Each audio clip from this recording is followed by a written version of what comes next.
bienvenidos a un webinar más de esto Big Data.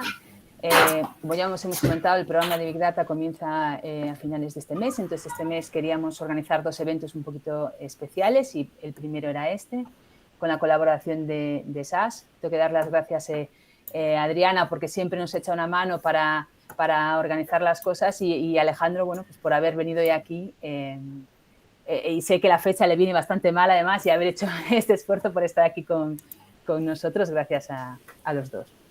Yo la verdad que normalmente siempre intento presentar al ponente, pero creo que esta vez es mucho mejor que se presente él y que nos cuentes un poco, Alejandro, porque a mí me genera mucho la curiosidad exactamente en qué consiste tu trabajo y durante esta crisis del COVID un poco qué habéis estado haciendo. Yo ya os dejo.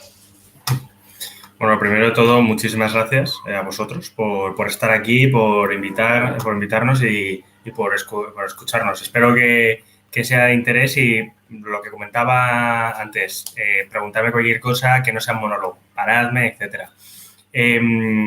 Habrá cosas que os cuente que no os pueda mostrar porque no sean a lo mejor de dominio público, pero os las contaré, ¿vale? De manera verbal porque sí que estoy permitido para ello. ¿Quién soy? Alejandro Villar. Encantado a todos y estoy en el área de Preventa, lo que se llama dentro de SAS Customer Advisory. ¿Qué es lo que hacemos desde Preventa? Desde Preventa lo que hacemos es dar todo el servicio técnico en la parte comercial. ¿Qué significa eso? Que cuando hay un cliente y un comercial detecta una oportunidad, a la hora de demostrar y hacer ciertas pruebas de concepto o de alguna manera hacer una propuesta que pase luego a proyecto, a consultoría, en ese impasse en el que todo el mundo dice, bueno, lo compro, no lo compro, ahí estamos nosotros. Ahí estamos resolviendo todas las dudas a nivel dirección o a nivel técnico de barro. Yo vengo del mundo del cliente, no vengo del mundo consultoría ni de nada. De hecho, antes llevaba el área de analítica avanzada en el Corte Inglés y previamente he trabajado en otras empresas como Gestam, que es de manufacturing, de hecho es vasca también, y en Coca-Cola, ¿vale? Hace muchos años. Entonces, dentro de mis especialidades está retail, que es todo lo que conlleva Corte Inglés y demás, banca y también sanidad. Sanidad, de hecho, me fue adjudicada un poco por mi experiencia previa en diciembre del 2019. Me dijeron que era un área un poco compleja para llevar porque, bueno, no había muchos clientes y demás. Y, bueno, pues 3 meses más tarde, en febrero del 2020, todo el mundo sabe lo que pasó. Apareció el COVID, apareció una pandemia. En marzo del 2020 nos metimos en un estado de alarma y todos confinados en casa. Y, de repente, todo el mundo se dio cuenta que en sanidad había mucho dato, pero no se estaba utilizando. Entonces, relevante en SAS que hemos hecho, pues hemos diseñado, hemos creado la plataforma y la solución analítica que ha resuelto, bueno, que ha ayudado a tomar las decisiones en toda esta pandemia para el Ministerio de Sanidad. Hemos estado trabajando con diferentes altos cargos, algunos de ellos han salido de la televisión, y los hemos ayudado a crear pues toda la herramienta desde casi cero, analíticamente hablando. Ellos tenían muchas cosas, tenían que poner en orden muchas cosas, pero analíticamente necesitaban pues cierta ayuda en soluciones. Entonces, eso es lo principal que os puedo contar de mí. Así que, bueno, si estamos todos, continúo. Sí, yo creo que comienza y luego ya se la incorpora. Vale. De nuevo, por favor, de verdad, paradme, preguntadme, lanzadme todo tipo de preguntas que no quiero que sea un monólogo, ¿vale?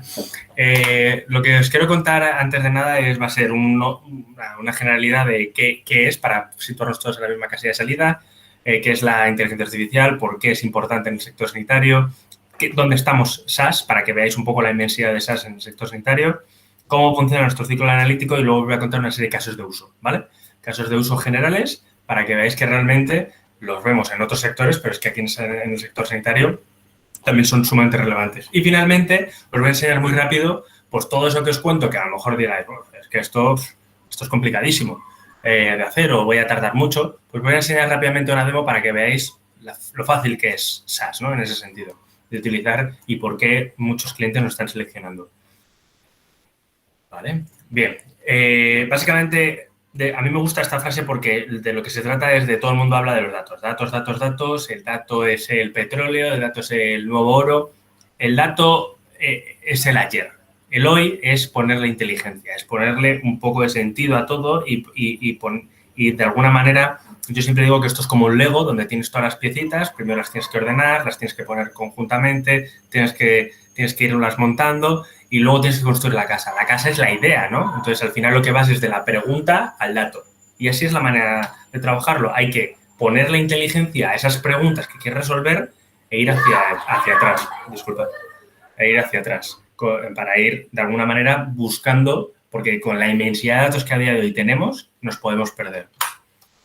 Lo que se trata al final no es otra cosa que de ofrecer una mejora de la experiencia del cliente en el sector sanitario, que no es otra cosa que nosotros, el paciente, para que tanto hospitales, instituciones públicas, privadas, aseguradoras, pues por ejemplo, temas de farmacia y demás, todo el mundo pueda tener como un foco una serie de preguntas que son las que vamos a ir resolviendo. Dentro de ello, SaaS es relevante en numerosos países. En concreto, unos 49 países. Estamos presentes en el sector sanitario. Dicho en términos de empresas, a mí me encanta enseñar esto. Si pusiéramos en una lista del top 500 compañías en el sector sanitario, todas ellas en el mundo tienen SaaS. Todas. No el 99%, no el 98%, el 100% de las top 500 de compañías de sanidad utilizan SaaS, para que vayáis viendo un poco la envergadura de esto. Por supuesto, trabajamos tanto con servicios sociales, sanidad pública y participamos en multitud de proyectos que se trata de compartir. Los comentaré algunos de los cuales a SaaS le interesaría participar y por qué. ¿Qué es lo que intentamos hacer? Bueno, pues al final de lo que se trata en todo este mundo de Analytics, que vosotros lo estaréis viendo, es de ser agnóstico, ¿no? Es de, hoy es Python y R, pero es que hace unos cuantos años tienes que picar en Mongo porque lo que tengo es que acceder a esto y esta otra base, o picar en Java, o picar en C, o en Hadoop, o en lo que sea. Los lenguajes van y vienen, ¿vale? No digo que no se haga R o Python, simplemente lo que digo es que de lo que se trata es de conocer la infraestructura y conocer un poco la generalidad para poder aportar tanto una serie de capacidades necesarias en el mercado, como machine learning, visualización y demás, con una serie de soluciones específicas para el sector, es decir, un constructor de cohortes, un constructor de episodios o un data mapper. Un data mapper no es otra cosa que un mapeo de datos, pues por ejemplo, las enfermedades están catalogadas, eso es un mapeo de datos y están jerarquizadas. De neumonías hay diferentes tipos de neumonías, pero es que a su vez la neumonía está dentro de enfermedades respiratorias y enfermedades respiratorias a su vez está metido. Entonces, todo ese mapeo específico del sector sanitario nosotros lo tenemos embebido en nuestras soluciones, soluciones específicas para esto. ¿Y cuál es el fin único y final? Dar servicio a esto. Pacientes, responsables de área, hospitales, instituciones y demás, enfermeros, médicos y, por supuesto, aquellos que puedan realizar todos los modelos. Lo que construimos es una plataforma, por tanto, ¿vale? Y esa plataforma lo que hace es estar sostenida aquí abajo y nosotros damos servicio con diferentes aceleradores. De hecho, en este de aquí, luego veréis un caso de uso que os voy a mostrar, en donde lo que utilizamos son técnicas de fraude, en donde mediante redes, que luego veréis, si esa red se utiliza para ver que una persona es un testaferro de una empresa, esa empresa a su vez es una empresa pantalla de otra y esa empresa final está unida a una persona fraudulenta y, por tanto, al primer testaferro, ¿por qué no vamos a utilizar esas redes con los contagios, por ejemplo, del COVID? Con la trazabilidad de contagios en el COVID. ¿Por qué no lo vamos a utilizar el día de mañana para trazar los contagios en zonas donde están mucho más desfavorecidas y necesitan, pues, hablar lamentablemente, casos de lepra, de enfermedades que a día de hoy en España son o ínfimas, irrisorias o totalmente no presenciales. Entonces, lo que nosotros hacemos al final es crear un ciclo analítico en donde a la izquierda veis toda la ingesta del dato, preparación, exploramos y creamos los modelos, de alguna manera los gestionamos y los ponemos a correr dependiendo de las decisiones que se crean. Un claro ejemplo, tema de COVID, cogemos el dato lo tenemos que explorar, lo tenemos que visualizar, tenemos que hacer un modelo, el modelo parece que funciona, a correr. ¿El modelo de positivos vosotros creéis que funciona igual en julio de 2020, es decir, el verano del año pasado, que la ola que tuvimos en Navidades? No.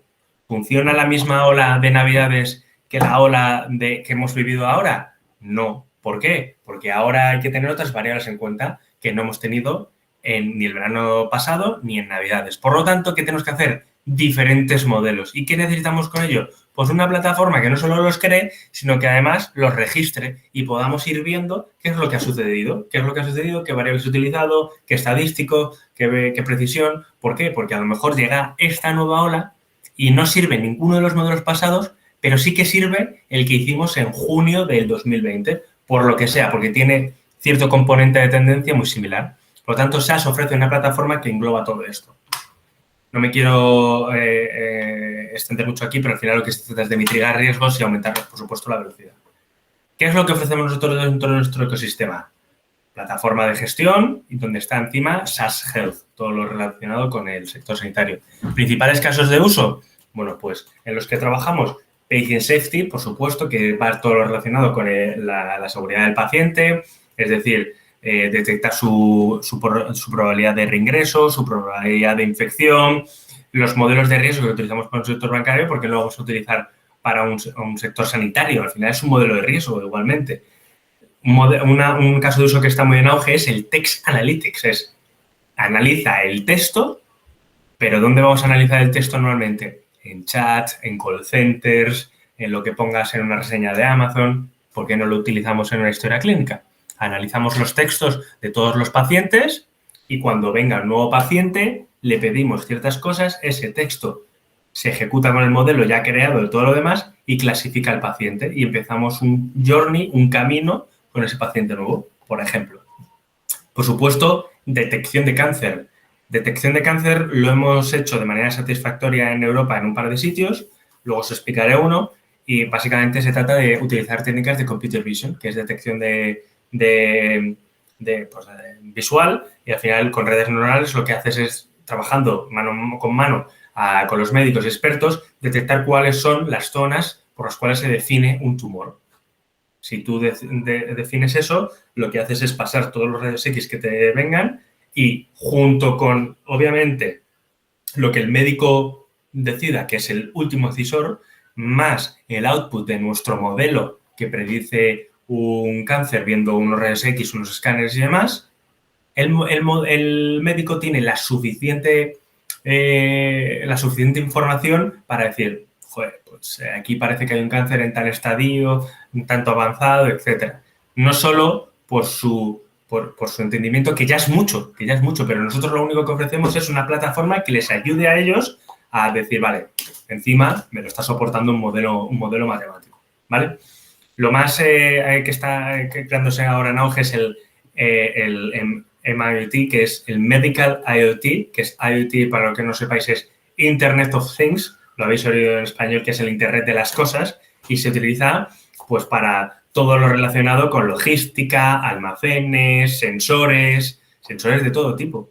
Pero mi madre, que es diabética, tiene un sensor puesto aquí en el brazo, en el Hospital de la Paz, no hace falta un hospital privado, un hospital público, donde lo que van haciendo es monitorizándole con un chip en la diabetes, el azúcar que tiene la sangre. Eso lo que va dibujando son una serie de curvas de azúcar. ¿Para qué? Para ir aprendiendo cuándo tiene las bajadas, por qué ha comido, cuándo hace que no come, qué tipo de comida ha hecho, etcétera, y de alguna manera irle controlando cuándo debería inyectarse la insulina y en qué medida. Esa es una de las maneras en las que estás utilizando modelos de patient safety y sensorización, ¿vale? Y eso se puede hacer perfectamente dentro de SaaS. Hasta aquí más o menos bien, ¿no? ¿Me seguís? Bien, silencio. Sí, te seguimos. Nada, es broma. Bueno, aquí os pongo una serie de verticales. En otro de los verticales que dentro de estos verticales lo que me gusta a mí también es la gestión de UCIs. Habéis visto por el tema del COVID que ha sido vital gestionar las UCIs, las camas, los respiradores y sobre todo el material tanto humano como tangible de per se, es decir, cuántos enfermeros estaban, cuántos médicos había, cuántas camas y mascarillas necesitábamos, etcétera, ¿no? Esta gestión de de UCIs la hemos hecho desde SAS para el Ministerio de Sanidad y, bueno, ha sido con un éxito muy bueno porque al final lo que hacíamos es predecir con bastante antelación cómo iba a ser esa evolución a todos los niveles de provincias y comunidades autónomas. Por contaros un poco más en detalle, para que veáis algunos pantallazos antes de que entremos más en harina, algunos casos de uso. El tema, por ejemplo, de pacientes de riesgo. Los pacientes de riesgo, lo primero que necesitamos es entender qué ha sucedido para poder crear un modelo. Aquellos que no estén muy familiarizados, que sepáis que un modelo de Machine Learning no es otra cosa que un niño. Un niño es el mejor ejemplo de un modelo de Machine Learning. Un niño le dices, no toques el horno que te vas a quemar. Y no toques el horno y el niño lo toca y se quema. ¿Vale? Pues ya ha guardado que si toca se quema. La siguiente vez, a lo mejor no lo toca, pero va a ver a qué distancia se puede acercar sin quemarse. Entonces, toda esa información la va guardando para finalmente, cuando llegue un día en el que tenga un horno cerca, sepa a qué distancia se tiene que acercar sin quemarse. Es decir, ya ha creado un modelo que sepa cuál es eso. Ha aprendido del pasado para pronosticar el futuro, lo que no ha sucedido. Eso es un modelo de Machine Learning, ¿de acuerdo? Pues nosotros lo que hacemos aquí es ver todo tipo de estadísticos y controles de KPIs para monitorizar y luego crear un modelo que lo que nos permita es a nivel o agrupado o individual cuál es el riesgo de infección, de reingreso y de que vuelva, de reingreso de qué tipo. Es decir, a urgencias, a planta, a N situaciones, ¿vale? Entonces, como veis, no es otra cosa que lo que hacemos es emplear modelos matemáticos que son out of the box, es decir, que en principio no debería aplicarse un solo código, por lo que os decía antes de no importa mucho el lenguaje que esté de moda hoy, lo que tienes que saber es cómo funcionan las cosas. Tenéis que abstraeros para calcular un riesgo relativo al paciente, el que sea. ¿Qué podemos calcular? Pues podemos calcular en este caso a lo mejor lo que os comentaba, ¿no? El riesgo a que el paciente vuelva a tener en este caso es una infección urinaria, ¿vale? Está relacionado con infecciones urinarias y muy probablemente esté relacionado con tema de urología y posibles cánceres de próstata más a futuro. Al final lo que haces es medir los KPIs y los estadísticos y calcular ese modelo. Otro súper importante que en España todavía no ha llegado, estamos viendo algunas pinceladas, algunas cosas que suenan de fondo, que ya está en otros países de Europa, pero que va a llegar a España más tarde que más pronto. El Antibiotic Stewardship. El stewardship es vigilancia, ¿no? O control, llamémoslo N. Lo hemos visto con el paracetamol, que ya no se puede pedir en farmacias, hay que pedirlo bajo receta, te lo tiene que recetar un médico, se supone que tiene que estar justificado y demás. El Antibiotic Stewardship no es otra cosa que cuando a ti te recetan un medicamento, realmente no es tan complicado conseguirlo. Tú vas al médico, le cuentas lo que te sucede, el médico valora y te da la receta y, por tanto, tú compras el antibiótico. Pero normalmente, ¿cuánto compras de antibiótico? Una caja. ¿Y cuánto es una caja? ¿20 comprimidos? ¿40 comprimidos? ¿10 comprimidos? ¿Y eso qué es? ¿Una semana? ¿2? ¿3? O sea, al final no hay un control de cuándo se ha tomado esta medicación, cuándo ha parado de tomarla, un seguimiento de sigues teniendo síntomas, necesitas más medicamento, por lo tanto, a lo mejor tu enfermedad está más fuerte y más... Bueno, al final lo que requieres es de recoger información para que una vez recogida esa información, meterla en un modelo matemático y calcular la probabilidad de que el nuevo paciente que venga, poder decirle qué tipo de antibiótico le mando dependiendo de la edad, donde vive, su estado de vida, si bebe, fuma, etcétera, ¿no? Bueno, pues al final este tipo de casos de uso los estamos haciendo en SAS, están utilizándose en Dinamarca por el gobierno danés y al final lo que estamos haciendo es ayudando a que tengan pues un poco toda este framework de trabajo. Un caso súper relevante relativo al cáncer, hecho en Ámsterdam. Lo que hicimos al final es desarrollar un modelo matemático que lo que intentaba hacer es predecir el cáncer, como lo veis aquí. ¿Qué hicimos? Trabajar con los médicos, porque, como todo, sin el ayudante experto de campo, tú lo único que sabes hacer es un modelo. O sea, el que sabe del tema es el que sabe. Y vas a verlo siempre, por mucho que sepa. Hay un modelo matemático. Un modelo matemático es el que te mide si mañana va a llover o no. pero para eso está el meteorólogo, para interpretar esos modelos, ¿no? Entonces, al final lo que hacíamos es trabajar con ellos y lo que hacíamos era una mezcla de técnicas. ¿Cuáles son esas mezclas de técnicas? Pues una de ellas es la que os decía antes. Computer Vision, veíamos rayos X, escáneres y demás, lo combinábamos con toda la potencia que tenemos dentro de SAS de redes neuronales, junto con analítica de texto de la historia clínica del paciente, pues todo lo que tengamos apuntado de él, tipo de vida, estilo de vida, tiene hijos, fuma, bebe, fumaba, bebía, qué ha tomado, qué no ha tomado, lo sacamos con texto analítico, lo metemos con los escáneres, creamos un modelo y eso al final lo que saca es un informe.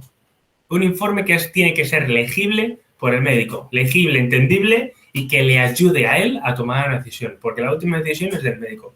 Pero en este caso, el de Amsterdam University Medical Center, al final es un caso de éxito en la lucha contra el cáncer gracias a SAS. Este lo hemos estado intentando trabajar aquí en España. Hay una serie de clientes que no os puedo decir quiénes, que están muy interesados y lo bueno de esto es que una vez lo utilizas en un sitio, al final se trata de trasladarlo. Es verdad que es muy específico un tipo de cáncer, no todos los cánceres son iguales, se ven de la misma manera. Vale. ¿Qué sucede con esto? No sé si alguno lo habréis oído, en este último año el Parlamento Europeo ha sacado un reglamento, un escrito, en donde lo que quiere regular es la ética de la inteligencia artificial. En inglés se llama Ethic AI, ¿vale? ¿Qué significa eso? Regular significa que todos juguemos con las mismas reglas. Es decir, que si Amsterdam University Medical Center tiene un buen modelo para predecir el cáncer, esa librería de modelos debería guardarse dentro del Parlamento Europeo, regulada, estandarizada, y que si viene el Hospital Vall d'Hebron, un hospital de Turín o un hospital de Polonia o alguien que esté englobado dentro del Parlamento Europeo y quiera hacer ese mismo caso de uso, no tenga que reinventar la rueda de cero, sino que pueda utilizar los mismos modelos y todos juguemos dentro de la misma liga. Porque al final para eso existe la tarjeta sanitaria europea, para que tú puedas ir al médico a Alemania sin ningún tipo de problema, pero que no tengan un sistema sanitario de detección de cáncer diferente de la sanidad pública que el de aquí. ¿Vale? ¿Dudas aquí hasta el momento? No sé si voy muy rápido, voy bien. Todo bien, sí. ¿Sí? Vale. Gracias, Miriam. Y llegamos al punto álgido, ¿no? Como os comentaba. En mi caso, diciembre del 2019, me dicen, oye, Alejandro, hemos decidido que vas a llevar también el sector sanidad. Está complicado, no sé qué, no hay muchas cosas, tenemos que traerlo a España. 2 meses más tarde aparece el COVID. ¿Y qué hacemos? Pues lo primero que hacemos es una estrategia. Y la estrategia no es otra que decir, joder, si es que el sector sanitario tiene un montonazo de datos. O sea, pensad todos los datos que tiene desde el día que nacéis hasta el día de hoy, los datos que tiene un sistema sanitario de ti. ¿Dónde naciste? ¿Tuviste algún problema? ¿Quién es tu madre? ¿Tu madre tuvo algún problema? ¿Qué vacunas te pusieron? ¿Cuándo? ¿Qué tipo de cepa? Yo fui a ponerme hace nada la vacuna de la fiebre amarilla por un viaje que tengo ahora y el médico me veía y decía, uy, te pusieron la vacuna de 1989 tal. O sea, tienen información de hace más de 30 años. Pues claro, llega un momento en el que dice el sector sanitario, tenemos tantísimos datos que lo que tenemos que hacer es utilizarlos y ponerlos a disposición de todo el mundo, de los médicos y los profesionales para que puedan tomar decisiones. ¿Qué hicimos nosotros? Crear una línea que va igual, de menos a más, de lo de ayer, entender lo que ha sucedido para ir al futuro. Vigilancia y evaluación. Vamos a ver todas las fuentes de datos que tenemos, vamos a definir alertas tempranas de lo que sea, de subidas o bajadas del COVID. Es decir, cuántos infectados, cuántos PCRs nuevas positivas hay cada día. Por lo que veíamos en la tele todos los días, ¿no? Pero es que eso es necesario. Eso hay que construirlo, hay que hacer simplemente pues, una tendencia, pero hay que saber ver cómo va la tendencia. Te lo hablo por provincias, por edades, por si esa persona tarda mucho o poco en ser negativa. No sé si es persona no. Esa persona que había dado positiva daba ya negativa. Una muestra negativa. ¿Cuánto tiempo tardaba? Al principio era obligatorio que tuvieras una muestra negativa. Ahora ya con la vacuna las cosas han cambiado, pero vamos. Entonces ya, una vez has entendido todo esto y has establecido una serie de alertas tempranas, la pregunta es, estupendo, ya sé lo que ha sucedido ayer y anteayer y hace un mes también. Quiero saber lo que va a pasar ahora. ¿Qué planteamos? Modelos epidemiológicos. ¿Qué es un modelo epidemiológico? Todos hemos visto la famosa curva, esta que todo el mundo dibujaba, ¿no? Que dibujaba Fernando Simón, que dibujaban muchísimas personalidades de este sector, ¿no? Eso es un modelo epidemiológico. Está basado en ecuaciones diferenciales y que lo que hace al final es que lo que sucedió ayer es cumulativo a lo de hoy y es exponencialmente creciente hasta que toca pico y baja. Ese modelo es un modelo matemático que te está prediciendo lo que va a suceder, ¿vale? Pues nosotros aplicamos metodologías similares para predecir qué es lo que ha sucedido, ¿vale? Y una vez ya sabes cuántas personas hay infectadas y sabes de todo lo relativo a esas personas infectadas y la predicción de las personas infectadas, ¿qué podemos predecir, además?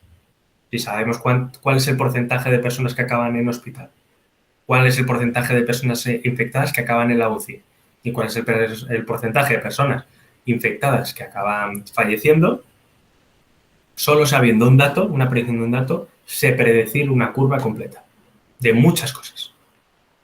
Por lo tanto, vamos de la pregunta al dato. No nos perdemos en los datos, siempre vamos a ir de la pregunta al dato. Si ya sé qué es lo que va a suceder, pero además, obviamente esto no es o blanco o negro, hay mucha escala de grises, es decir, voy a lanzar muchas predicciones basadas en diferentes escenarios. Al final lo que tengo que hacer es jugar con simulaciones y optimizar esos recursos. ¿Qué pasa si suben los infectados en tal zona? ¿Qué pasa si resulta que aquí hay un rebrote? ¿Qué pasa si se contagian los cuidadores, los enfermeros, los médicos, me faltan camas? ¿Qué pasa? Entonces tienes que construir un optimizador de recursos médicos, no solo de camas y quirófanos, sino también de respiradores y recursos sanitarios. ¿Veis que al final estamos partiendo de un dato básico? Número de PCRs positivas. Y luego vamos a construir el resto. Gracias a las herramientas que os decíamos, que os comentaba antes de fraude, con esas trazabilidades, lo que hicimos fue utilizar eso para plantear y decir, puedo medir si una persona ha sido infectada, tengo toda su información, no sé si alguien ha llamado alguna vez a los rastreadores, yo llamé una ocasión a los rastreadores porque creía que, había estado en contacto con una persona positiva, me hice una prueba de negativo, pero ya me tenían trazado con esa persona y sabía que esa persona había dado positiva, vivía no sé dónde y había estado en contacto conmigo. Y a su vez, yo vivía en no sé dónde y vivía con otra persona, con mi pareja. Entonces, al final, lo que haces es trazar una red que te permite controlar eso. ¿De dónde salen esas redes? Pues de lo que os comento. Eso no hizo otra cosa que inventarlo, utilizarlo y explotarlo Facebook. Con los famosos estos conexiones, ¿no? Tus amigos conocen a no sé quién. A lo mejor tú lo conoces también. Es esto. Son las redes de contacto. Y luego, por último, pues todo lo relativo a los analytics de investigación, ¿no? Laboratorio, investigación de ADN, investigación de muestras, genética y demás. ¿De acuerdo? Tenemos una rama entera solo para eso. Por poneros un poco más en ejemplo, el tema de forecasting y predicción, pues desde Estados Unidos lo que hicimos fue intentar predecir, como os comentaba, las camas hospitalarias ocupadas en base a la tendencia y también los nuevos infectados, las nuevas personas infectadas. Con ello lo que hacíamos era hacer una optimización de recursos. Estos datos son todos fake, o sea, en ningún momento había un 42% de 42 camas ocupadas ni nada. Estos son datos fake que me los inventé yo para hacer una demo monda y lironda dentro de SAS. ¿Vale? Pero al final de lo que se trataba era de que tú dentro de esto pudieras decir cuántas camas son graves, cuántas son leves, cuántas son en UCI o cuántas son ECMO. ECMO en alemán es todo lo relativo al sistema respiratorio, ¿vale? Que necesitan un respirador, ¿de acuerdo? Entonces, si yo pinchaba aquí, lo que iba viendo era cómo iban evolucionando esas ocupaciones de hospitales. ¿Con qué premisa? Con un único dato. Sencillo, ¿no? Otra de las cosas que hicieron compañeros nuestros como veis aquí, de Noruega, y en España sucedió algo similar. Casi sucedió algo similar. Visteis en las noticias que el gobierno hizo un acuerdo con las grandes compañías telefónicas, Telefónica, Vodafone y Orange, para que todas las antenas pudieran recopilar de manera agregada la información y saber sí, pues un poco cuál era el movimiento entre antenas. ¿En qué momento querían hacer eso? Querían hacerlo pues cuando llegara el verano. Y no era una medida de control, porque al final yo vivo en una urbanización, no sé cuántas personas vivirán aquí, me lo invento, 150, en la urbanización de al lado otras 200, ahí otras 200, y todas estamos dentro de la misma antena. Lo que querían ver era saber cuánta de la gente que está conectada a la misma antena se mueve a otra antena. Y si esa antena acaba en Barcelona, cuánta gente que vivía aquí, y si aquí hay un rebrote, en esta antena hay un rebrote porque al final te cogen el código postal donde has hecho la PCR positiva, donde si en esta antena hay un rebrote y ha habido un movimiento hasta Barcelona, pues de alguna manera mitigarlo, ¿no? O tener un adelanto de, oye, está sucediendo esto. Bueno, eso no sé qué se hizo, sé que querían de alguna manera controlarlo, me parece perfectamente lícito y creo que además era con los mejores deseos y lo que hicieron nuestros compañeros noruegos fue algo similar. Como veis, al final son redes de movimiento, no sé si lo apreciáis, desde Oslo hasta otras zonas. Lo mezclaban con los incrementos de positivos y finalmente lo que sacaban era una serie de redes. Y esas redes lo que decían es, vale, ya he aprendido qué sucede, ahora lo que voy a hacer es crear un modelo para decirme si ha habido un rebrote de tantas personas en Oslo, en una ciudad que está a los alrededores de Oslo, ¿dónde va a haber un rebrote en la próxima semana? ¿Vale? Al final no deja de ser lo mismo de siempre. Vamos a crear un modelo matemático que me prediga a dónde va a ir. Y esto se llama Population Movement Index, índice de movimiento de población. Otro caso, el que os comentaba. Pues esto es fraude, ¿no? Pues si esta persona trabaja aquí y esta de aquí, pues tiene contacto con esto y este con esto, pues ¿por qué no vamos a utilizar ese mismo sistema de rastreo de alerta para los contagiados en COVID? Se hizo en Argentina, como veis, con SARS y funcionó a la perfección. Y ya por último, y aquí es donde llega el boom, es las vacunas. Al final la vacuna, a mí me han puesto 2 dosis y a otra gente le han puesto 1 dosis. Es decir, se sabe, como es lógico, al igual que saben que me he puesto una vacuna de hepatitis B en el 89, pues saben que yo no he tenido ninguna PCR positiva, ningún antígeno positivo, por lo tanto me tocan 2 dosis. Me tocan 2 dosis en tal fecha, de tal marca, etcétera. Al final tienes una monitorización, como pongo aquí, continua de qué está sucediendo y de alguna manera puedes ir controlando y teniendo esa situación. Todo esto se puede hacer desde SARS y son casos de uso perfectamente válidos, pero aquí la pregunta es, ¿y cuando acabe el COVID todo esto se tira a la basura? Pues no. Los niños se siguen vacunando de la meningitis, se siguen vacunando todos los años de una nueva cepa de la gripe y todos los años nos acaban diciendo las noticias que la cepa de gripe de este año es más virulenta que el año pasado. Todos los años la cepa de gripe es peor que la del pasado. Me llegará un día que va a ser la cepa zombie. Entonces, bueno, al final vamos a utilizar esto, pero no lo vamos a tirar a la basura, sino vamos a utilizarlo para el bien y tener un sistema sanitario muy bueno. Que honestamente, yo que trabajo con otros países, considero que en España tenemos uno de los mejores sistemas, no os digo de Europa, sino del mundo, ¿vale? Y a la vista salta que somos de los que más porcentaje de vacunados tenemos del mundo. Top 5, es algo de lo que deberíamos estar más que orgullosos. Esto no lo que hacíamos es al final identificar el tema de vacunas, cuáles son las zonas más vulnerables. Con el INE, por ejemplo, podemos saber dónde están censadas las poblaciones, cuántas poblaciones hay mayores, cuántas hay pequeñas, recién nacidas y demás. Y con eso, de alguna manera, establecer vacunódromos de gripe, de meningitis y demás. En Estados Unidos lo ponen así porque, claro, allí montan un vacunódromo en un Walmart o en una droguería. Pero aquí, bueno, pues es un poco diferente. Pero que se puede hacer y nosotros tenemos las técnicas. Y además se puede hacer sabiendo en naranja cuánta gente hay disponible y veis que va decreciendo, pues se van vacunando, por lo tanto tus vacunas van cayendo, pum, le voy a mandar otra. Van cayendo, pum, le mando otra remesa, pum, le mando otra remesa. Y así es como funciona un poco todo esto y la analítica de SaaS es como funciona. Y por último ya, no todo es sector sanitario, no todos son los hospitales, sino también es farmacia, farmacovigilancia, todo lo que os comentaba, el tema de auditoría y, por supuesto, el proceso regulatorio, que no todos los medicamentos valen para todo el mundo de la misma manera. Por lo tanto, ahí se has ayudado y como boom, lo suyo es, no sé si conocéis la FDA. La FDA es básicamente la Agencia Federal del Medicamento de Estados Unidos. Nosotros hemos firmado un contrato con ellos para ayudarles con básicamente todos los programas regulatorios relativos a esto, ¿vale? Así que voy a mostrar una demo para que veáis que os estoy hablando de modelos y decir, vale, ¿esto cuesta mucho o cuesta poco dentro de esas? Bueno, pues os lo voy a mostrar, ¿vale? Hasta aquí, mientras voy cambiando preguntas, lanzarme preguntas, cuestiones, lo que sea. Yo voy a esperar casi al final, a que acabes. Muy bien. Voy a evitar hacerte la pregunta del COVID hasta cuándo, aunque lo estemos todos pensando, lo sabes, ¿verdad? Si lo supiera. Sí. A ver. Bien. Bueno. Vale, creo que ya veis mi pantalla, ¿verdad? Sí, sí. Bien.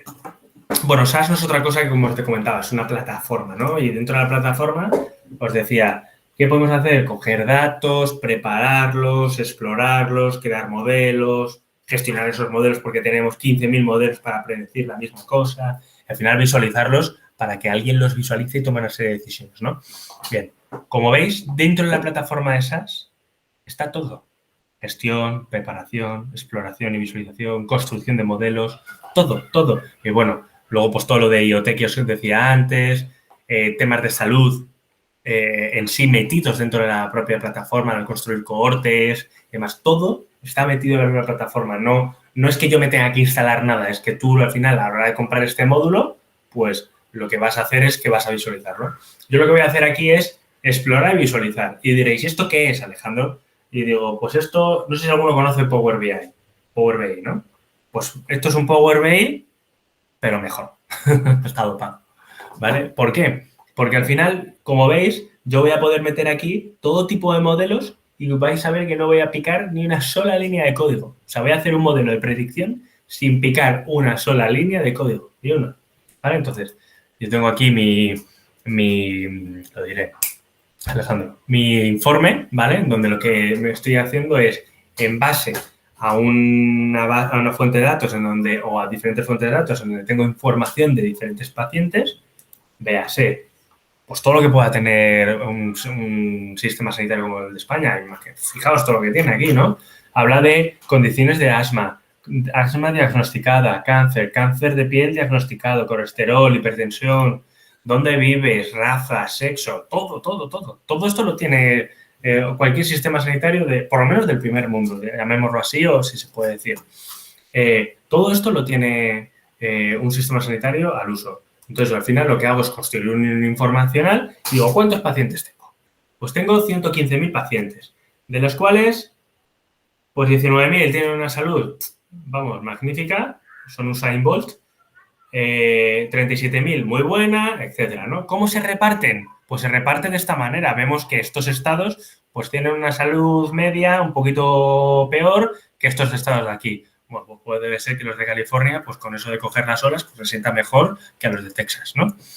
¿Y qué depende mucho la educación, el nivel educativo que tengan? Bueno, pues vamos a analizarlo. Depende mucho el estatus de empleo que tengan, es decir, lo que siempre se dice, ¿no? Que no, es que la gente de no sé qué tal. Bueno, pues vamos a analizarlo, vamos a tener los datos. Y lo mismo de manera de edad. Lo primero que voy a decir es cómo están repartidos los hospitales de un estado. Por ejemplo, Texas, que estaba regulín, que lo hemos visto que está regulín. Por diferente hospital, la capacidad que tiene, los problemas de movilidad que pueda tener el hospital y demás. Y aquí es cuando digo, vale, yo ya tengo una clara visión de el health, ¿no? El overall health, ¿no? Un poco cómo está la salud media. Pues voy a empezar a explorar, voy a entender cómo la salud depende de otras variables. O sea, tú a mí me dices, Alejandro, si comes McDonald's todos los días, vas a tener una salud pues como la de Texas, ¿no?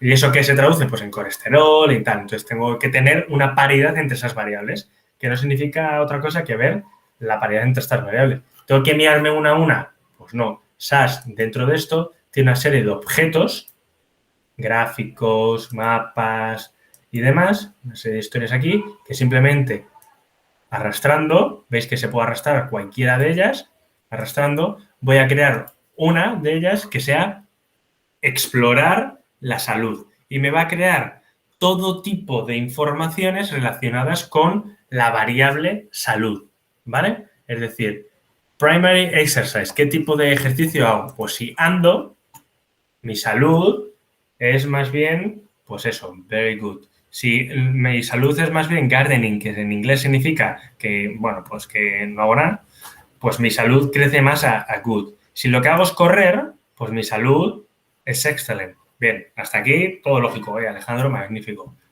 Ahora vamos a ver cómo se relaciona dentro de cada rating de salud.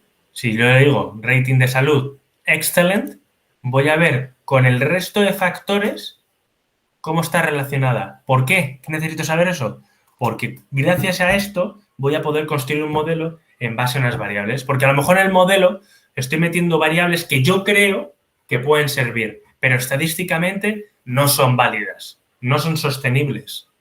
¿Vale? Por lo tanto, SAS lo que me va a permitir es precisamente eso, es saber cuáles son las variables relativamente importantes para lo que quiero buscar y quiero predecir cuál es el overall rating excellent de salud, ¿vale? Pues la variable más significativa es cuántos días físicos tengo al mes malos.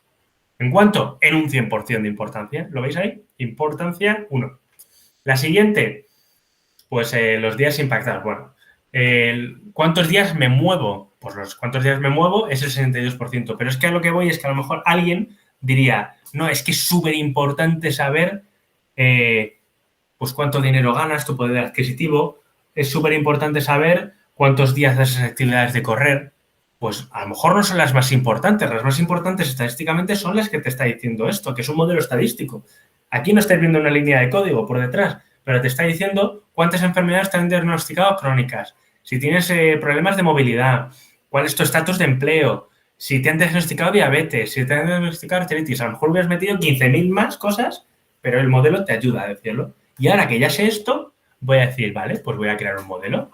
Y un modelo, aquí le voy a decir que me lo duplique como un modelo de, vamos a ver, pues de, no sé si alguno está familiarizado con esto, gradient boosting, el modelo de machine learning gradient boosting, ¿vale? Pues con un gradient boosting le voy a dar clic y lo que me va a hacer SAS es crearme una nueva pestaña que básicamente por detrás está picando un código que yo no veo y que lo que hace es decir, vale, pues te voy a predecir la salud excelente, ¿vale? ¿Cuál es la salud excelente?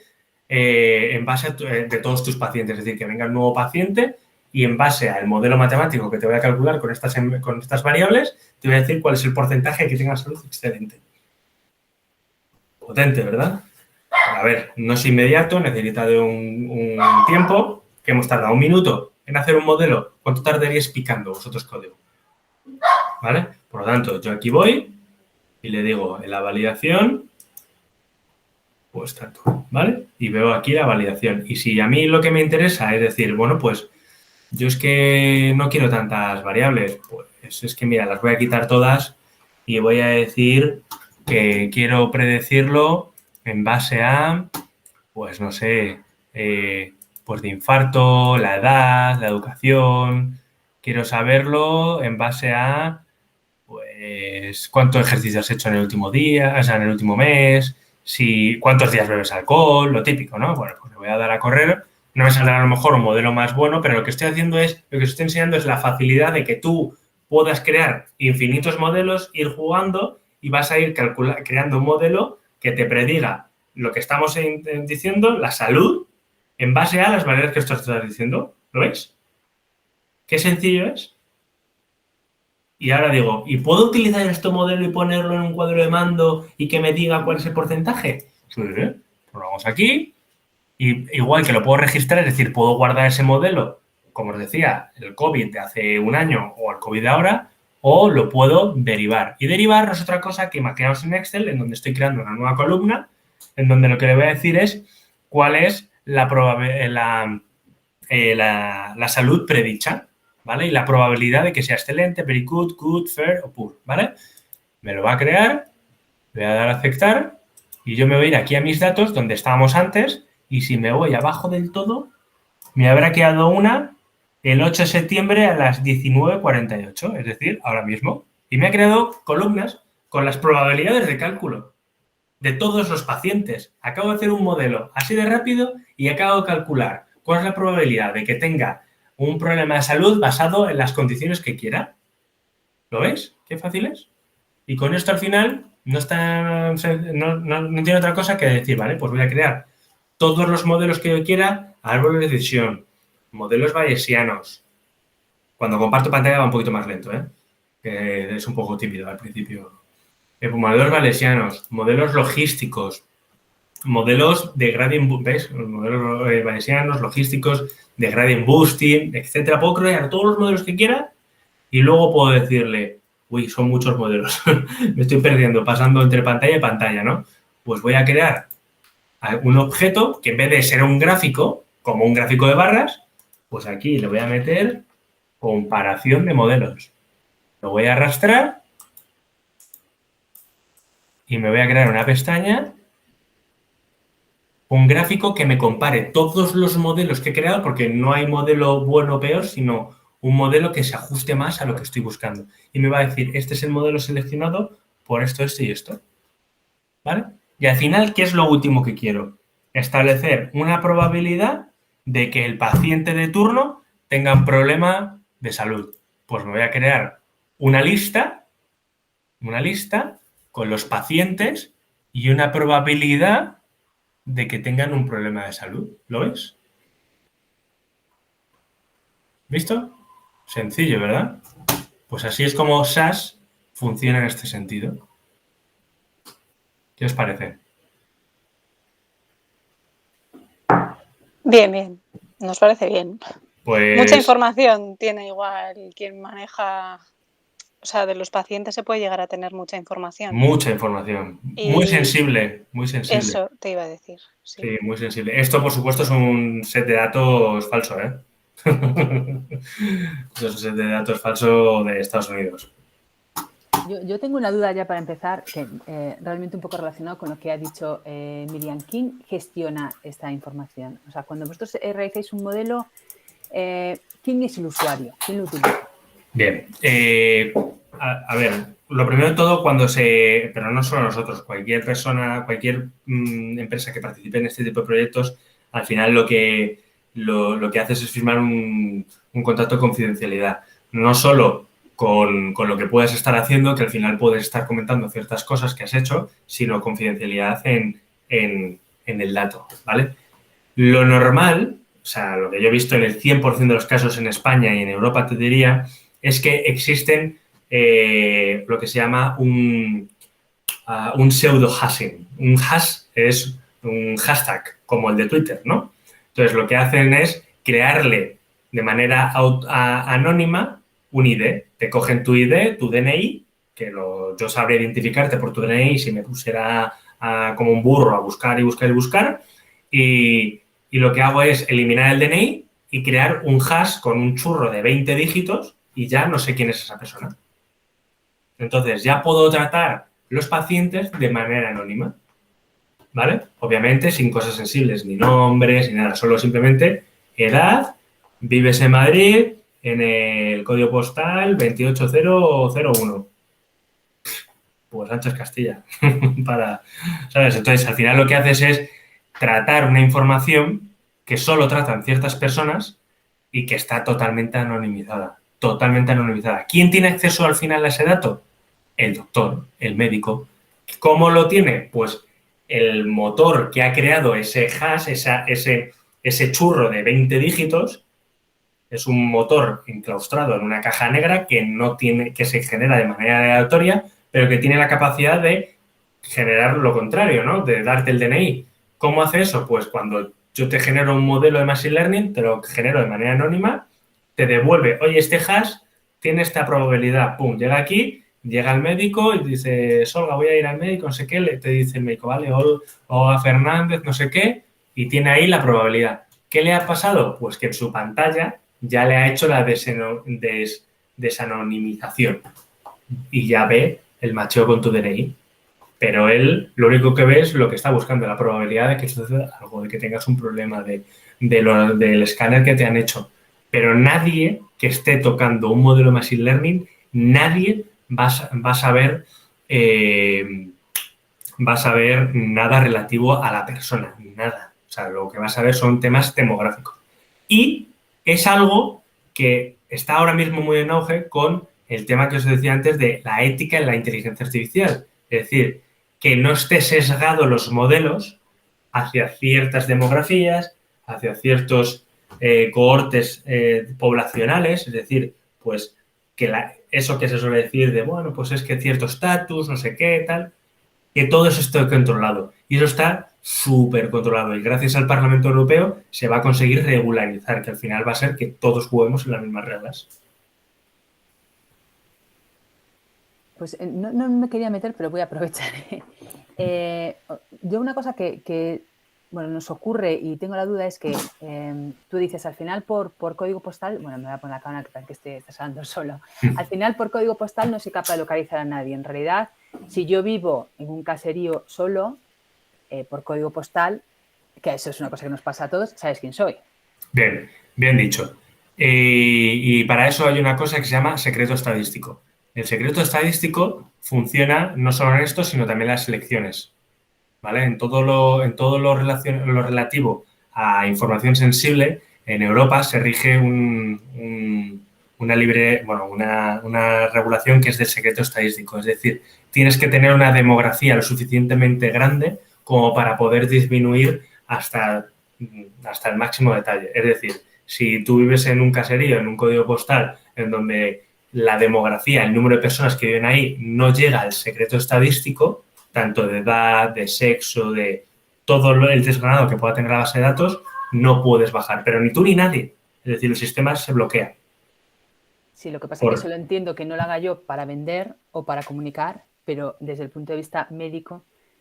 Desde el punto de vista médico, sí que ellos, hombre, tú cuando vas al médico quieres que te traten como Olga y tú tal. Entonces, el modelo lo va a poder acceder, pero nadie va a poder acceder a ello. Es decir, hay una cosa que es eso, que es el secreto estadístico te protege a ti y a cualquier ciudadano de Europa de que nadie pueda llegar a tratar ese dato de manera individual.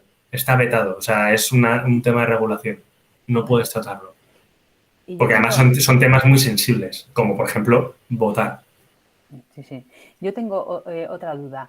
Realmente a raíz del COVID estamos viendo que un poco la gente, todo el mundo hablaba de Big Data. A mí me pasó en mi entorno cuando nadie hablaba de Big Data en Machine Learning, llegó el COVID y digo, mi madre, ¿no? Hubo un boom. Y que realmente sí que es cierto que en el sector sanitario llevamos mucho tiempo haciendo cosas, pero ¿cuándo ya va a ser realmente ese avance en el sector sanitario que ya tengamos un poco mayor predicciones para todo, para una consulta normal del médico o para cualquier cosa? Bueno, honestamente yo creo que España está muy avanzada. Los españoles, yo me voy a casar con una escocesa, entonces tengo ese mix cultural, ¿no? Entonces al final, cuando los españoles, y me incluyo, pecamos muchas veces de decir, joder, tenemos un sistema tal, cual. Yo he vivido en Alemania y yo me he pasado 7 horas en urgencias porque me picaba la garganta. Entonces, en España es cierto que esas cosas no suceden tan así. Tenemos largas colas de espera, tenemos ciertas cosas que sí que hay que ir mejorando. Si me preguntas cuándo, no lo sé, pero mis sensaciones son que con todos estos fondos europeos que van a llegar precisamente debido al COVID, van a salir muchísimos proyectos que lo que va a permitir es que no solo en el sector sanitario, sino otros tantos, como por ejemplo en empleo, en fomentar el empleo, en fomentar la educación, el sistema educacional y demás, lo que va a permitir es meter todo este tema de analítica avanzada de Big Data de manera que esté sustentada por fondos europeos. Y yo creo que veremos en el 2023, porque a ver, las cosas Roma no se hizo en un día, en 2023 veremos ya un cambio. Pero hay que ser autocrítico, hay que decir cómo estábamos en el 2000 y cómo estamos ahora. Entonces, al final tienes que hacer una evolución. Desde mi punto de vista, creo que en el 2023 empezaremos a ver cosas de proyectos que están en auge bastante chulos. De hecho, si nos metemos en Internet y empezamos a ver, pues eso, IoT en sector salud y empezamos a meter comunidades autónomas o provincias, podemos ver que ya se están publicando noticias de comunidades que quieren hacer esto o lo otro. El que quieren hacer esto o lo otro se llama globo sonda. Es decir, voy a tantear cómo está la cosa y ver cómo está de caliente la intención. Vale, no sé si alguien tiene alguna otra pregunta, que ya nos hemos ido bastante de la hora. ¿Alguien quiere preguntar algo más? ¿No? No, bueno, pues espero que no sea porque os habéis dormido. No. Bueno, yo os quiero dar muchas gracias a los dos. O sea, Alejandro, felicidades, disfrútalo mucho. Muchas gracias. Pásalo bien. Muchas gracias por este esfuerzo y Adriana, gracias por echarnos siempre una mano cuando lo necesitamos. Nada, encantados y participamos como siempre a gusto. Vivimos en contacto y nos quedan muchas cosas por hacer, ¿verdad? Sí, eso está claro. Bueno, pues muchas gracias a todos y nos vemos la semana que viene. Gracias. Muchas gracias. Hasta luego. Hasta luego.